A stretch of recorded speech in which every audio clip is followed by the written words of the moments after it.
And welcome to your weekly Wednesday webinar from Squibbler. I'm Moxie, and I'm going to talk to you today about tone. We're going to look at tone and how you can humanize your writing with AI and tone. So in this webinar, we'll talk about some of the fundamentals of tone and what it means. We'll take a look at some examples as well. We'll learn how to apply tone techniques across different genres. And then we'll take a look at how to leverage some AI tools for tone enhancement, some ways that you can use Squibbler to develop tone in your own writing. So what exactly is tone? Tone is the writer's attitude towards the subject. It's what they think about what they're writing about and how they're presenting that subject to their viewers if they're writing about screen and stage plays, or with their readers if it's books, short stories, and poems. Tone is going to reflect how the writer feels about what they're writing and influences how the reader feels while they're reading. Tone can be informal, formal, serious, sarcastic, hopeful, bitter, joyful, and any other emotional quality that we attribute to humans. So it is conveyed through word choice, sentence structure, and stylistic elements as well. Like a short way of thinking about this is it's not what you say, but how you say it. So we're going to take a look at some different examples of tone by using the same scenario, that you've made a mistake. So the first one we'll take a look at is the apologetic and humble tone. This is what someone would say with that tone of voice for apologizing for making a mistake. I sincerely apologize for the error in yesterday's report and take full responsibility for any confusion it may have caused. Then you compare that with a defensive or justifying tone. There was a minor discrepancy in yesterday's report, but given the time constraints and limited resources, it was understandable, trying to kind of move the blame somewhere else. There is also the casual and dismissive tone of making a mistake. Oops, it looks like there was a little mix-up in yesterday's report.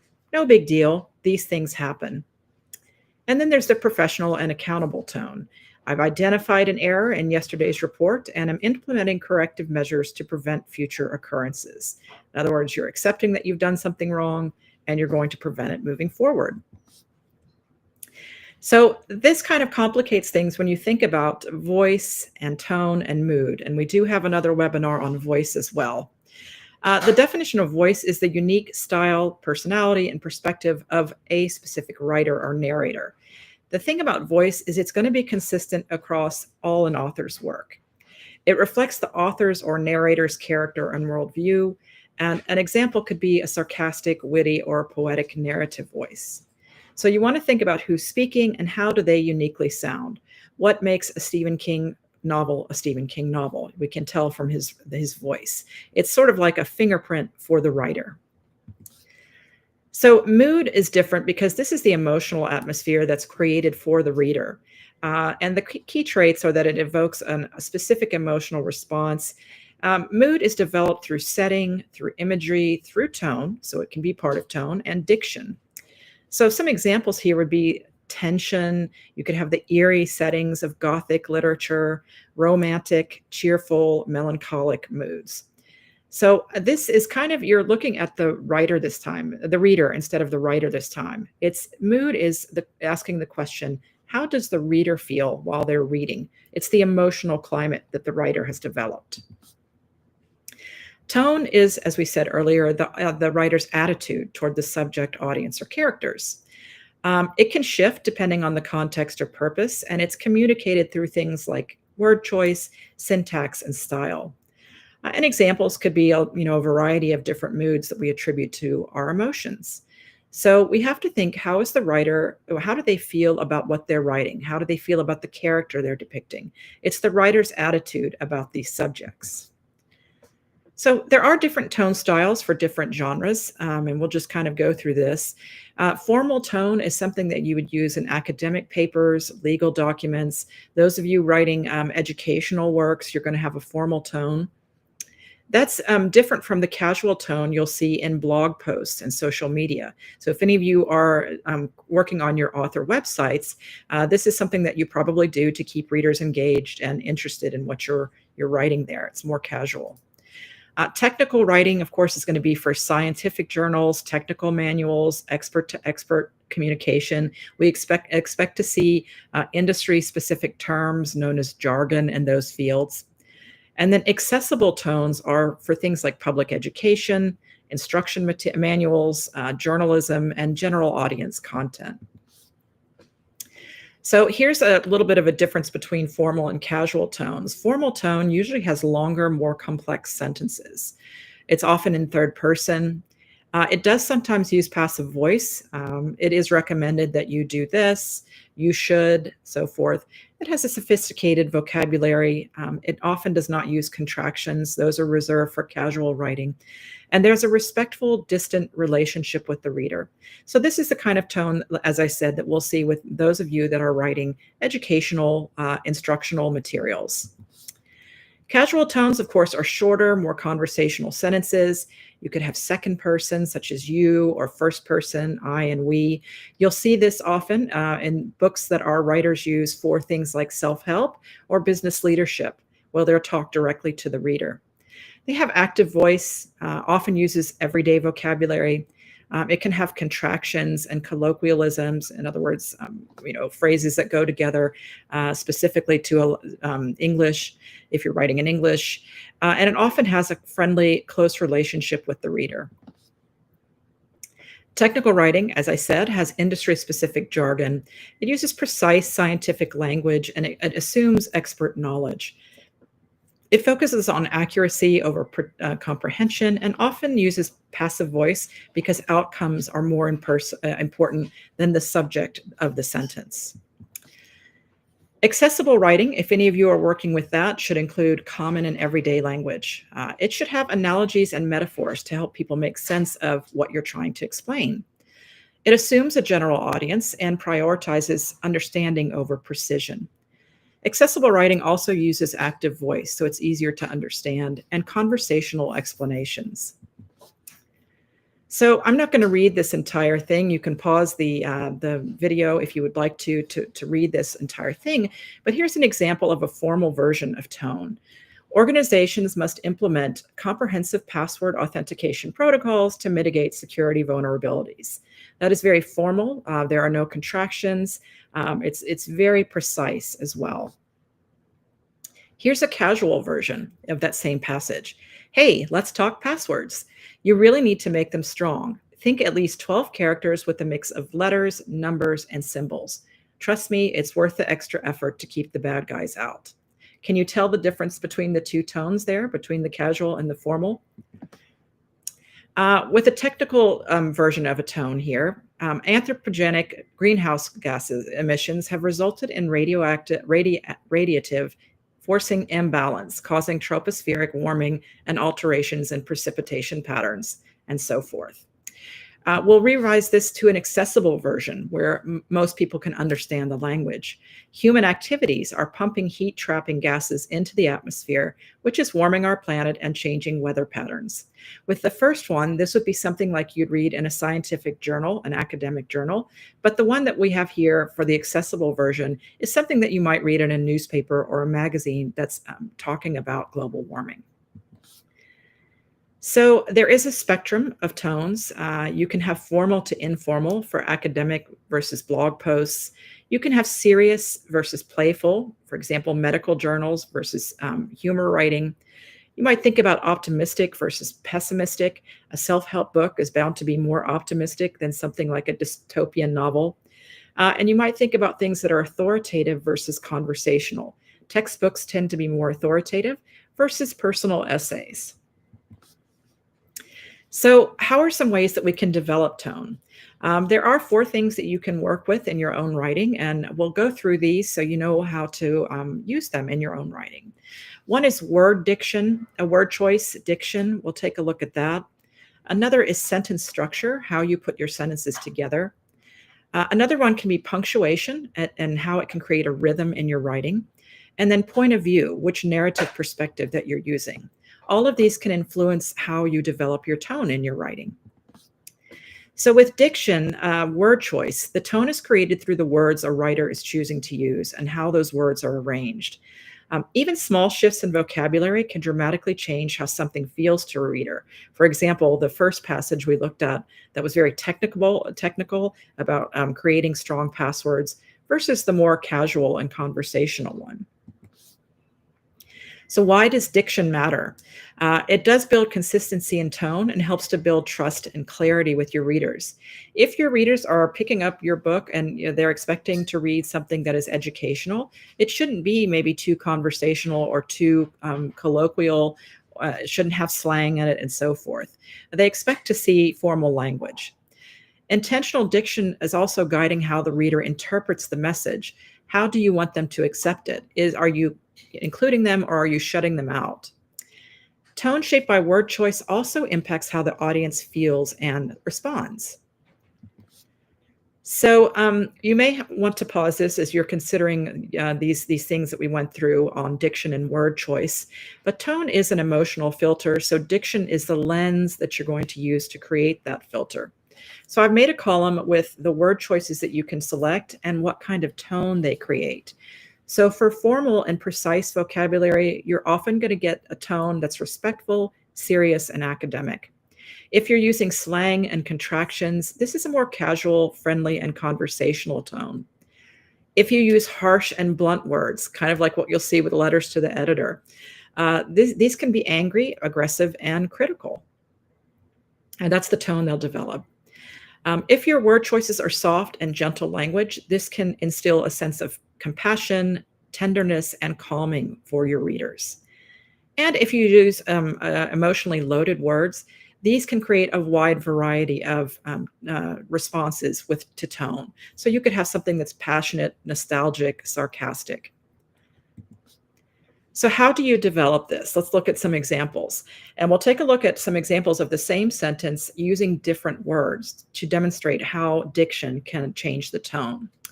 So a neutral tone here would be she left the room. It doesn't really tell us anything about how the subject is leaving.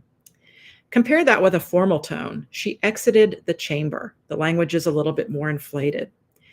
You have the casual tone next. She took off. This has the colloquialism took off. These are difficult for second language learners. So if you're writing in English and you're trying to develop something for a different language, you might consider that colloquialisms are not usually very easy for second language learners to understand.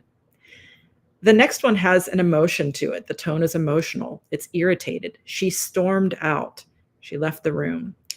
And then there's the melancholy tone. She slipped away unnoticed. So the second way that you can develop tone is through the syntax, the way that you construct your sentences. So you might have short and punchy sentences or long and flowing. The way that you develop these sentences is going to affect the pacing, the rhythm, and the emotional feel of your writing as well. And this all impacts the tone. Sentence structure is the rhythm of your voice. Short beats will build tension, and long lines let emotion breathe. So why does this matter? Why does syntax matter? Short sentences can grab attention and create a sense of urgency or emotional intensity. So if you're looking at books that are thrillers or horror, when it gets to those really tense scenes, a lot of writers will use shorter sentences to heighten that sense of urgency. Longer sentence can slow the pace and create a softer or more reflective tone. You'll see this often in romances, as relationships are developing. Mixing both can create a rhythm variation and a more nuanced tone as well. You might have passages in your work that are longer, with longer, more softer sentences, and then you might have sentences with a lot more action, or scenes with more action that are shorter sentences. So here again is the way to compare the two and how the syntax is going to affect the tone. So if you have short, choppy sentences, the tone that those are going to produce are urgency, bluntness, tension, being direct, and being dramatic. Long, flowing sentences can be dreamy, they can be reflective, calm, elegant, and more thoughtful. So here's some examples. We'll take a look at the short and the punchy versus the long and the flowing. So notice how the first sentence is going to create tension and urgency. He ran, the door slammed, silence, then a scream. The tone here is tense, it's dramatic and fast-paced. Compare that with the long and flowing, which creates a more calm and reflective sentence. He ran through the narrow alley, heart pounding, breath catching in his throat as the echo of footsteps followed him into the darkness. This is still suspenseful, but it's more immersive and contemplative. It really forces the reader to kind of slow down and think about what they're reading. Punctuation is another element that can develop your tone and affect your tone. It does play a huge role in the rhythm of writing, and the rhythm directly influences your tone. Punctuation is going to control the pauses, the flow, the emphasis. All of these together shape the emotional pacing of your writing. So these shifts in rhythm help the reader to feel what the writer intends. Once again, there is another chart here if you need to stop and take a look at this, if it's been a while since you've taken an English class or something. But we're going to take a look at the punctuation, the effect it has on the rhythm, and then the tone it's going to produce. So with periods are a full stop and a steady pace. So the tone that these produce are calm, direct, and authoritative. Commas create pauses. Remember that a comma is forcing you to pause. So it slows down the flow of what the reader is reading. These cause more reflectful, thoughtful, and gentle tones. An M dash is an interruptive or dramatic shift, often signals a shift in thinking. So this can produce a casual, emotional, sudden, and immense tone. The exclamation mark signals sharp bursts of emotion. So you can use these to create an excited, panicked, urgent, and informal tone. And then question marks, of course, imply curiosity or doubt. So you'll be using these for uncertain, inquisitive, or skeptical passages that you're working on. And that's the tone that will produce. Another way to develop your tone is through the point of view. Point of view also affects tone. It determines who is telling the story, how much they know, and this is going to affect how events, emotions, and characters are described. And that in turn shapes the tone and the narrator's attitude. So with the point of view, with first person, if you're using I, me, my, this is more intimate, it's more subjective. We don't often know if a character is being honest with us or not. And it has a character-driven tone if you're writing a novel. Third person limited is filtered through character perspective. We only get the perspective from one third person character, he, she, they. Third person omniscient is more godlike. It has an authoritative tone. We know how every character is feeling and what they're thinking. And then if you have an unreliable narrator, this creates deliberate tone contradictions. So here again is another chart for you to kind of get you thinking about and knowing how the tones will be affected by the point of view. So first person, again, is going to offer us direct personal experience. This is why we often see it in memoirs and in books and novels that are first person.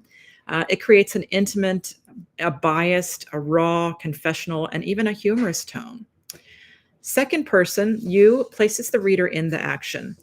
You often see second person in self-help. It's more conversational with the reader. So it can be more urgent, it can be confrontational, it can be persuasive, and it can be reflective. Third person limited, he, she, they. We have access to one character's emotions. This can be focused, intimate, sympathetic, sarcastic, a wide variety of emotions from the perspective of one reader. With third person omniscient, again, you have a narrator who knows all thoughts and events and is a little more detached from, it creates a little more detached tone. It can seem wise, balanced, and so forth. And then with an objective narrator, it only describes action and dialogue. You'll find this as to be a neutral tone, a journalistic tone, an educational tone.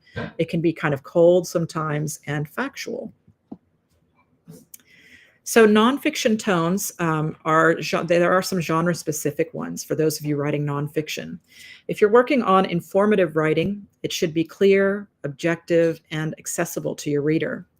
If you're writing something that's persuasive, that you're trying to convince people about, it should be confident, it should be compelling, and evidence-based. With instructional writing, you want to be clear, you want to be patient and encouraging. And then with the personal narrative, authentic, reflective, and engaging. Some audience appropriate tones, just thinking about your audience, if you're writing academic writing, again, formal, precise, evidence-based. Business writing should be professional, concise, action-oriented. Blog and web content should be conversationable. You want this to be relatable, especially if it's your author blog and web content, and scannable. Readers should be able to find what they need very quickly. And then with journalism, you should have objective, factual, and appropriately distanced tones with what you're writing about. So there are some ways to use AI, especially Squibbler's AI, to use our AI to assist your tone in your writing. So a couple of best practices, though: use the AI as a collaborative tool and not a replacement, especially the closer the project is that you're working on is to yourself. So if you're writing a memoir, for example, tone is extremely important in developing your narrative. You want to maintain your authentic voice, but you want to leverage AI capabilities, and we'll talk about that in the next slide as well. Verify AI suggestions against your intended audience and purpose. Think about what it is that you're trying to do there, and you can check this with AI. And then you want to combine the AI provided, the insights, with your own human intuition and experience about what tone you're trying to develop. So some ways that you can do this with Squibbler's AI. You can rewrite tone in sections specifically with the rewrite function. You can try the custom rewrite, and then you can ask it to, for example, write a scene in the tone of a specific author. It should be a well-known author. You could also ask it to rewrite a custom passage that you've written in a polite tone, in a sarcastic tone, whatever it is that you're looking for there. You could also use the Ask Squibbler function to show how to convey different ways to convey urgency in a paragraph. What you'll do is copy and paste part of your text, your paragraph, into the Ask Squibbler chat box, and then ask Squibbler to show you 5 ways to convey urgency, and it can come up with ideas for you. You might want to experiment with different narrative perspectives for your manuscript. I know I've read about many authors who started a book off in, like, say, third person, and then they realized that it just was not working for the character they were trying to write. So then they switched to first person, I, me, my. So you might experiment with that as well. If a scene is just not playing out right to you, you can also change the tone in the scene with the custom rewrite, with guided write, and generate a scene, and then change the tone to the one that you want specifically. So here are some activities to try so you can practice working with tone. You might want to try rewriting a technical explanation in a conversational tone, sort of like we saw with the password. You can just pick up a manual next to you, and if you feel it's too difficult to understand, rewrite it in a conversational tone. For this, you can also use the interactive narrative perspective in Squibbler, and it will be more conversational. You can ask the rewrite function to make a paragraph more professional, but still friendly, if you want to experiment with that. You could take a serious passage and experiment with the tone by having it transform a serious passage into something more humorous by using the humorous selection. Some ways to get feedback on your tone is to ask Squibbler's AI with Ask Squibbler what the tone of a paragraph is. You'll copy and paste your paragraph into Ask Squibbler and ask what the tone is and if there are any suggestions for improvements. You could ask things like, is this tone appropriate for middle school audiences if you're writing for younger people? Is it appropriate for fans of horror, and so forth? And then compare the tone consistency across, and you can ask it to compare tone consistency if you use a resource to check your AI tone throughout your project as well. So I would recommend rewriting a paragraph in your work that you're not happy with. Try experimenting by rewriting by having the AI rewrite the paragraph in 3 different tones. You could use the custom function to have it rewrite in a nostalgic tone or a dark tone. You could use the preset selections under the guided write or generate scene and use the tones that Squibbler already has set up as well. So in this webinar, we have reviewed the fundamentals of tone. We looked at how to apply tone to some different genres and how to leverage some of the AI tools in Squibbler for tone enhancement. Hope you enjoyed it. Thank you, as always, for joining us. We love having you here, and we hope to have you back at our next webinar next week. Bye, everyone.